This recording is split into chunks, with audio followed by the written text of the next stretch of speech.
सो hey guys, और मैं हूँ एक न्यू प्लेयर चेस में। अपने 1000 ईलो करना चाहता हूँ, तो हम अपना बेसिक सी स्ट्रेटजी के साथ अपनी ओपनिंग चालू करते हैं और लंदन डिफेंस का जो स्ट्रक्चर है वो बनाने की कोशिश करेंगे। तो सबसे पहले हमने अपना बिशप चल दिया है, उसके बाद हम अपना नाइट निकालेंगे बाहर। और हमारा प्लान है कि उसके जो नाइट है उसको हम अपने वाइट बिशप से पिन कर दें, और वाइट बिशप से हमने उसको पिन किया जिससे कि वो मूव ना कर सके। उसके बाद वो चलता है अपना ब्लैक बिशप। ब्लैक बिशप का ये है कि ब्लैक बिशप को अब हम अपना बचाएंगे, जिसको अपना नाइट को बीच में लेके, क्योंकि वो वाइट बिशप से हमारे नाइट को नहीं मार सकता अभी। उसका किंग को हमने पिन कर रखा है। हमने अब डबल बैटरी बना ली अपने क्वीन और रुक्स बिशप से। उसके बाद उसने कैसल कर लिया। उसके बाद हमें सोचना था कि किस तरह से हम इस जो कैसलिंग को उसको तोड़ सकें, उसके स्ट्रक्चर को तबाह कर सकें और जो उसका किंग है उसको धराशायी कर सकें। इसके लिए हम न्यू हैं तो थोड़ा सोचा कि क्या हमें अपना जो बिशप से मारना चाहिए या अपना जो हॉर्स से मारना चाहिए। पर हमने फिर नाइट को, जो अपना किंग साइड नाइट है, उसको चल दिया। उसके बाद हमने ये कोशिश किया कि सेंटर को कैसे तोड़ा जाए। अब क्योंकि हम हैं बिल्कुल नूब और सामने वाला भी है नूब, अब ये देखना है कि कौन ज़्यादा बड़ा नूब है इस गेम में। क्योंकि 800 ईलो के बाद आप सब सीखते हैं कि आप पिन कैसे कर सकते हैं, थोड़ा बहुत टैक्टिक्स हम जानते हैं, पर फ़ोन से खेलते हैं तो थोड़ा बहुत फ़ोन कभी कभी स्क्रीन बंद हो जाती है। तो नूब गेम है भाई, पर हमारा काम है सेंटर को तोड़ना। और हमने ये सेंटर को तोड़ने के लिए, सेंटर पर अपना कब्जा करने के लिए नाइट मारा है।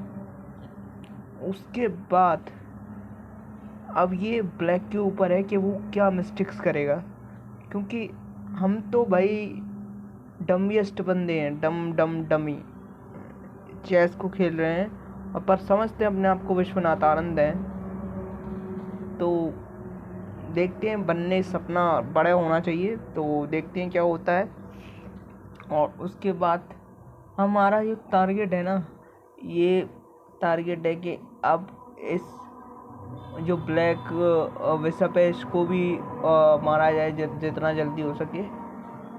पर अभी उसके लिए हम भी सोच रहे हैं इस समय कि क्या इस ब्लैक बिशप को, क्योंकि जो ब्लैक बिशप है ना वो अभी परेशान करेगा, क्योंकि मेरा जो रुक है वो भी एक ब्लैक पर, और मेरा अभी भी राजा है जो किंग है मेरा, वो भी ब्लैक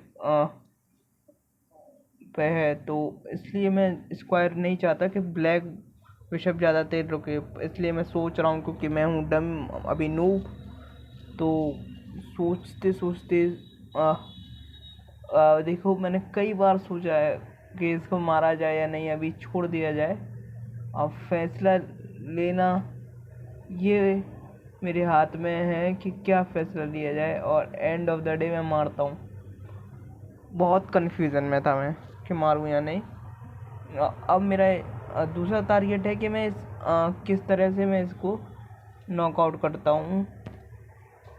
जो क्वीन है, पर उसने मुझे क्वीन ट्रेड ऑफ़र कर दी।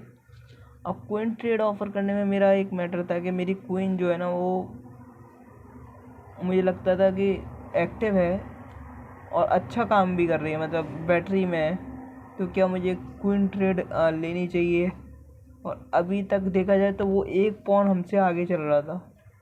तो अगर क्वीन ट्रेड लेने में ये था कि अगर एक पॉन आगे चल रहा है कोई व्यक्ति आपसे और आप क्वीन ले लेते हो, तो फिर आपके लिए मुश्किल हो सकती है।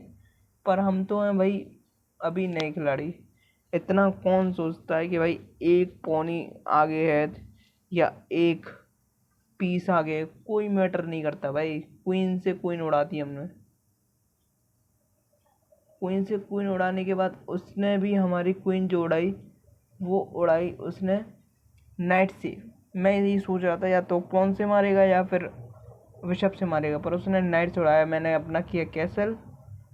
अब क्योंकि सिक्योरिटी बहुत ज़रूरी थी, क्योंकि नाइट अगर आपका आ जाता है ना तो फिर वो आपके पॉन्स के लिए, आसपास के पॉन्स के लिए बड़ा ख़तरनाक हो जाता है।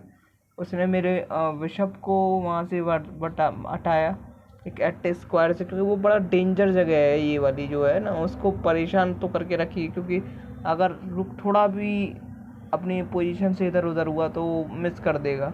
अब इसने जो नाइट इधर रखा है ना, ये इसकी सबसे बड़ी गलती है, क्योंकि मैं नाइट को और जो रुक है किंग साइड का, उस दोनों को एक साथ अपने जो बिशप है उससे पुश कर सकता हूँ। पर मैं सबसे पहले वाइट बिशप को यहाँ से मारूंगा, क्योंकि अगर मैं ये करता तो ये इधर मार देता और मेरे को पिन कर देता रुक को, किंग साइड को। तो मैंने पहले वो मारा, उसके बाद मैं अपना जो ब्लैक का इस दोनों को पिन कर दूंगा। और ये अब इसकी चॉइस है कि या तो ये एक एक पीस के बराबर करे या फिर मुझे अपना नाइट दे दे।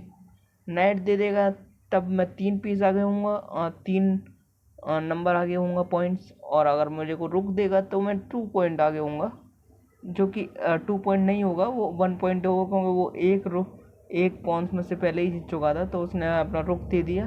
पर ये सबसे बड़ी गलती है एंड के गेम में। अगर आपके पास 2 रुक है ना तो भाई, अगर वो दोनों के दोनों जुड़े हुए हैं तो वो तो मैं तो कहूँगा एंड में, अगर आपके पास एक क्वीन है और 2 रुक हैं तो आपके 2 रुक ज़्यादा बेहतर है एक क्वीन से, अगर वो जुड़े हुए हैं तो उसके जो नाइट ने मेरा एक पॉन मार दिया।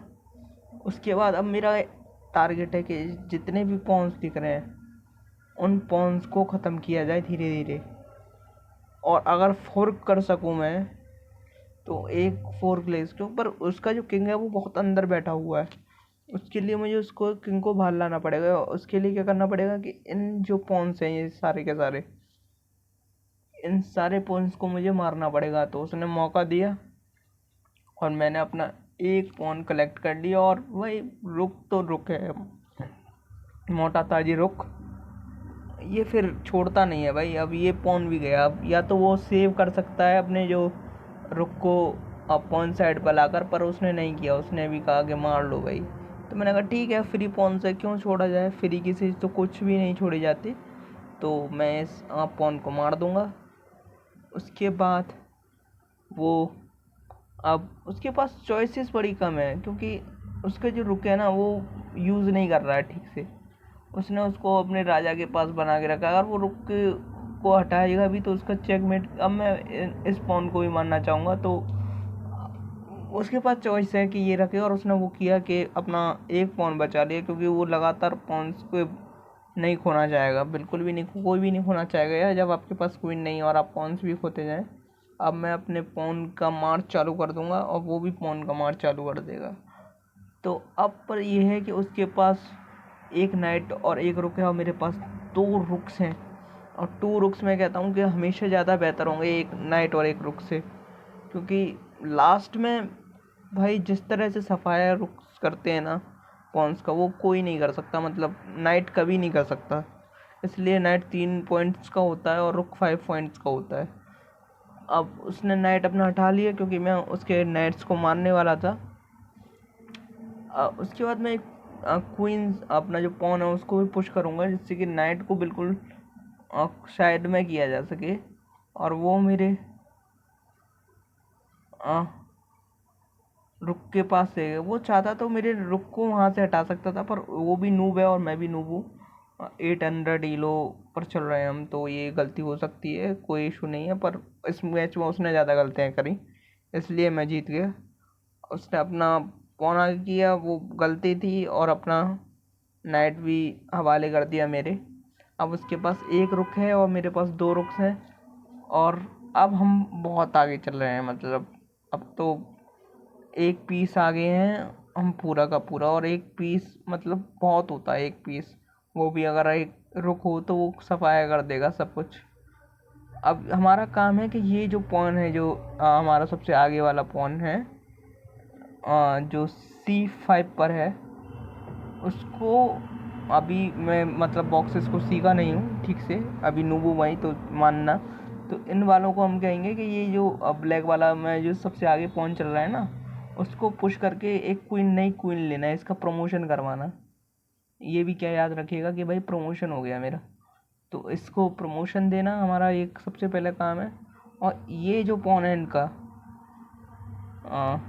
जो B3 पर है ब्लैक का पॉन, उसको ख़त्म करना। तो हमने अपना पॉन मार्च चालू कर दिया। उसके पास एक चॉइस है कि वो अपने जो रुक है वो मेरे पॉन की तरफ लेके जाए, पर इसमें मैं इसका एक पॉन ये वाला मार दूंगा, तो ये भी चॉइस उसके पास नहीं है, उसके पास चॉइस लिमिटेड है। ऐसे सिचुएशन में लास्ट में आपको अपना जो किंग है उसको एक पीस की तरह यूज़ करना चाहिए। मतलब मैंने जितना अभी थोड़ा बहुत चेस के बारे में सीखा है, जिससे कि आपको थोड़ा सा एक काम लिए आपके पास एक एक्स्ट्रा पीस का काम करता है। लास्ट में जो किंग है ना वो है भी, पर वो उसका जो किंग साइड में है वो कोई काम का नहीं है। तो अब हमारे पास एक क्वीन आने वाली है, ये बिल्कुल तय था। उसकी एक और गलती थी कि उसने ये वाला भी पॉन मारने की सोची, जो कि गलती भी क्या, उसके पास ऑप्शन भी कुछ नहीं था, क्योंकि ये वाला जो B2 पर जो पॉन है वो नहीं नहीं बनने वाला है कोई। तो उसने सोचा कि ये जो 4 पॉन है ना, इनको इस साइड से मैं एक नई क्वीन शायद ले सकूं हाथी और राजा की मदद से। तो शायद उसका ये माइंडसेट ये रहा होगा और उसने वो मार दिया। अब पर समस्या प्रॉब्लम यहाँ ये है कि जैसे ही मैं क्वीन इधर रखूँगा और नई क्वीन बनाऊँगा, वो सीधा आएगा और इस पॉन को भी बचाने की कोशिश करेगा। अब इसमें क्या है कि मैं फोर्क कर सकता हूँ C3 पर जाकर, और C3 पर मैं गया और मैंने किंग और जो रुक है उसको फोर्क कर दिया, और साथ में पॉन को भी टारगेट कर लिया। तो अब अकेला किंग कुछ नहीं कर सकता, वो जो पॉन है वो भी जग गया। और उसके बाद तो फॉर्मेलिटीज़ हैं, और हमने जो ज़्यादा गलतियाँ कर सकते थे वो हमने कम की, और उसने जो ज़्यादा गलतियाँ कर सकता था वो उसने ज़्यादा की। क्योंकि बांग्लादेश और पाकिस्तान का मैच के समय मान लीजिए कि बांग्लादेश पाकिस्तान से भी बुरी टीम है, या पाकिस्तान बांग्लादेश से भी बुरी टीम है क्रिकेट में। तो कैसी लगी वीडियो? ये कुछ नया ट्राई है, हमारी जर्नी है 2000 ईलो करने का टारगेट है। Thank you very much.